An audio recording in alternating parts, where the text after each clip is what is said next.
بسم اللہ الرحمن الرحیم. میں خلیل ساجن. السلام علیکم. جو ملک کبھی پسماندہ نہیں ہوتا جس ملک میں تعلیم یافتہ لوگوں کی ریشو زیادہ ہو. الحمدللہ اگر ہم لوگ دیکھیں تو ہمارے ملک کے دوسرے صوبوں کے ساتھ ساتھ ہمارے بلوچستان میں بھی آج کل تعلیم کا ریشو کچھ زیادہ ہی ہے. بلوچستان کی دارالحکومت اگر کوئٹہ کی بات کی جائے تو یہاں کوئٹہ میں بھی بے شمار ایسے سرکاری یا نیم سرکاری یا ایسے پرائیویٹ سکول، کالجز، یونیورسٹیز ہے جس میں بچے یا بچیاں پڑھ رہے ہیں. اسی طرح اگر ہم لوگ بلوچستان کے کچھ دیگر اضلاع کی بات کریں، ٹھیک ہے، وہاں پر ہم مانتے ہیں کہ وہاں سے کوئی خاطر خواہ تعلیم کا کوئی اچھا سا وہ رزلٹ نکل نہیں پا رہا ہے، کیونکہ بلوچستان کے اکثر 30 یا 34 اضلاع ہے جن میں سے تقریباً لگ بھگ 12-15 ایسے اضلاع ہے جو رقبے کے لحاظ سے بھی بڑے ہیں اور وہاں پر آبادی کم ہونے کی وجہ سے وہاں پر سرکاری ایسے چھوٹے چھوٹے اسکولز ہوں گے، لیکن بڑے بڑے یونیورسٹی کالجز وہاں پر نہیں ہیں.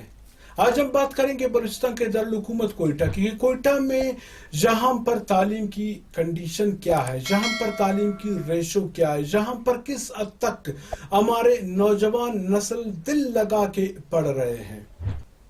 یہاں کوئٹہ میں ایسے بہت سے ادارے ہیں جو سرکاری یا نیم سرکاری ہیں.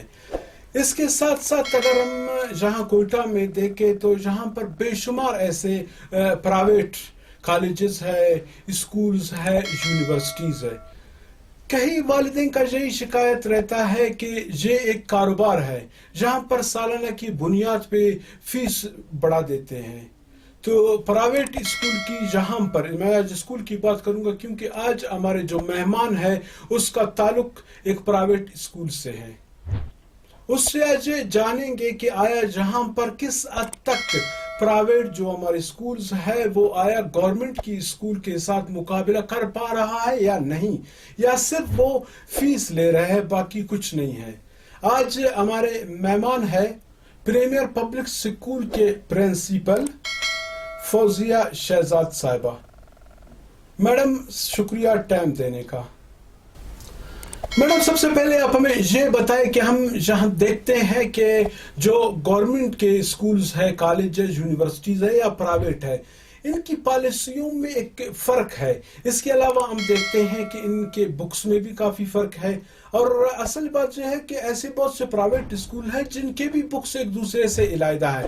اس کے علاوہ گورنمنٹ سے آپ کی بکس بھی علیحدہ ہے، آپ کی یونیفارم بھی علیحدہ ہے. یا جہاں پر ایسے بہت سے پرائیویٹ اسکولز ہیں جو سالانہ اپنے فیس بھی بڑھا دیتے ہیں یا کافی زیادہ فیس لیتے ہیں. اس کی کیا وجوہات ہے؟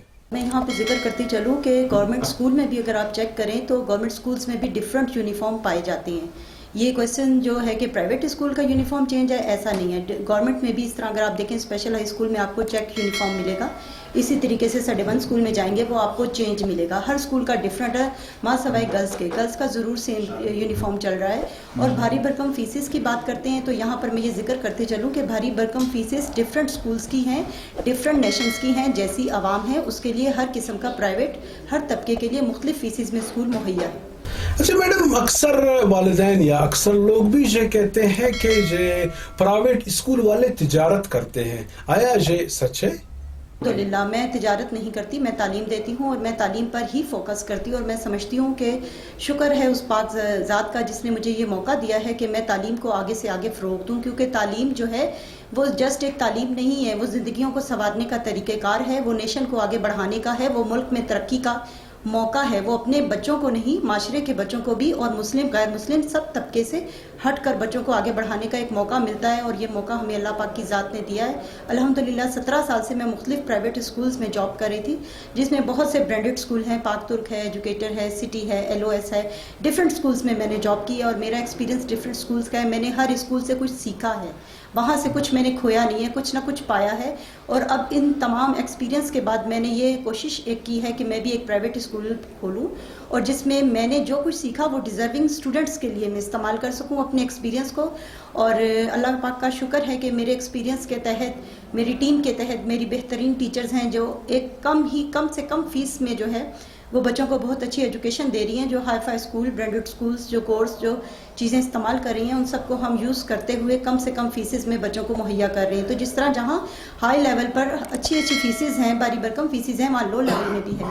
اور اگر میں آج آن ایئر یہ کہتی ہوں کہ پریمیئر پبلک اسکول میکانگی روڈ پر واقع ہے، اگر آپ کا بچہ ایجوکیشن حاصل کرنا چاہتا ہے تو اسے کسی فیس کی ضرورت نہیں ہے، وہ فری آف کاسٹ میں پس آ سکتا ہے. میڈم یہ بھی ہم دیکھتے ہیں کہ جو ہمارے پرائیویٹ اسکول ہے جو سالانہ کی بنیاد پہ، جیسے میں نے شروع میں کہا تھا کہ وہ اپنی فیس بڑھا دیتے ہیں. اس کے علاوہ جو ایک بک ہوتا ہے مارکیٹ میں اگر اس کی قیمت 20 روپے ہے تو وہ اسکول میں پہنچ کر لگ بھگ 80 روپے میں فروخت ہوتے ہیں. کیوں؟ کہ گورنمنٹ اسکولز جو ہیں وہ لگا بندہ کورس ان کا چلا آ رہا ہے، نپت الفاظ چلے آ رہے ہیں کئی سال سے، 10 سال 15 سال سے ایک بک ایک لیسن، جس سے بچے کچھ بور ہو جاتے ہیں اور پیرنٹس ان سے زیادہ بور ہو کے بیٹھے ہوتے ہیں. تو مختلف طبقے سے لوگ ہوتے ہیں، کوئی کرنل ہے، کوئی وزیر ہے، کوئی صدر ہے، کوئی سیکٹری ہے، کوئی دکاندار ہے. تو اسی ٹائپ کے آپ کو پرائیویٹ اسکولز ملتے ہیں. اس میں بھی ہر طبقے کے لیے ہر طرح کی، ہر فیسز میں، لو میں، ہائی میں، میڈیم میں، ہر طرح کا آپ کو ایجوکیشن پرووائڈ کی جاتی ہے. اسی طرح کی بکس ہوتی ہیں. ڈفرینٹ ہے، یہ آپ کے اوپر ہے کہ آپ کس طرح کی ایجوکیشن کس اسکول سے، کس علاقے سے، کس سوسائٹی سے، کس ٹائپ سے لینا چاہتے ہیں. اکثر ہم لوگ دیکھتے ہیں جو ہمارے پرائیویٹ اسکول ہے یا کالج ہے جس میں گرلز اور بوائز ایک ہی کلاس میں بیٹھ کر پڑھتے ہیں، اور اس طرح کرنے میں کئی پرائیویٹ کالجز میں کچھ واقعات بھی رونما ہوئے ہیں. آیا گرلز اور بوائز کو جو آئی سیکشن ہو یا فرسٹ ایئر سیکنڈ ایئر ہو، کیا اس کو ایک ساتھ بٹھانا لازمی ہے؟ تو یہ بھی کوئی کلیئر بات نہیں ہے کہ اگر ہم صرف مرد اور مردی یعنی کہ بوائز صرف ایجوکیشن لیں گے تو کوئی برائی پیدا نہیں ہو سکتی. کیا یہ اتھینٹک بات ہے؟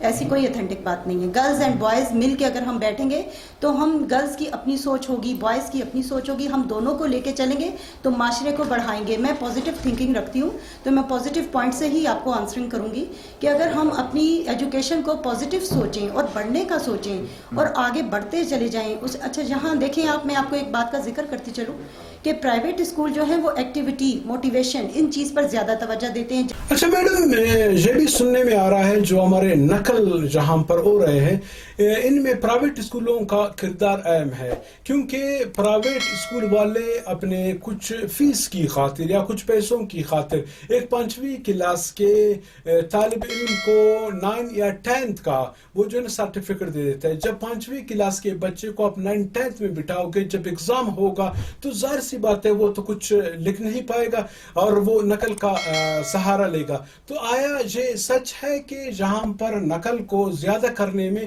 پرائیویٹ اسکولوں کا کردار ہے؟ تو ایسے ہے کہ جو ڈفرینٹ اسکول ہیں جو یہ کام کر رہے ہیں کہ جو آپ کو جعلی سرٹیفکیٹ بنا کر دے رہے ہیں، یہ ایک غلط کام ہے. اس کی روک تھام ہونی چاہیے. میں اس کی بالکل اگینسٹ چلوں گی کہ آپ پرائیویٹ اسکول میں اگر آپ 7 پاس، 8 پاس، 4 پاس جو بھی آپ سرٹیفکیٹ بنا رہے ہیں وہ غلط ہے. اس کو نہیں کرنا چاہیے. گورنمنٹ میں بھی اس سلسلے میں ہماری مدد کرنی چاہیے اور ان اسکولز پر نظر ثانی کرنی چاہیے جو اس طرح کے سرٹیفکیٹ جاری کر رہی ہیں.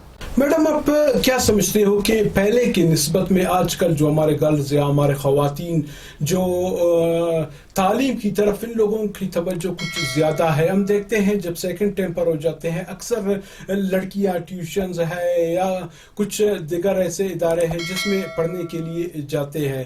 کیا پہلے کی نسبت میں اب خواتین زیادہ تعداد میں تعلیم کی جانب آ رہے ہیں؟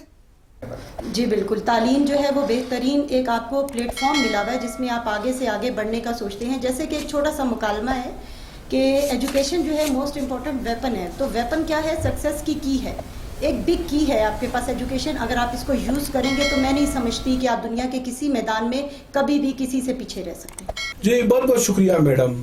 جی آپ نے دیکھا اور سنا جو ہمارے آج کے مہمان تھے پریمیئر پبلک اسکول کے پرنسپل میڈم فوزیہ شہزاد، جس کے ساتھ یہی پرائیویٹ کے اسکول جس میں موجودہ جو مسئلے مسائل ہوتے ہیں ان کے حوالے سے جو آپ لوگوں نے گفتگو سنی، جہاں پر جیسے میں اپنے ہر پروگرام میں یہی کہتا ہوں کہ اگر میں کسی پولیٹیشین کا انٹرویو کرتا ہوں تو اس کا مقصد یہ ہے کہ جو یہاں پر جو بنیادی مسئلے مسائل ہے جو میں ان کو تاکہ میں دکھا سکوں یا ان کو میں بتا سکوں. اگر میں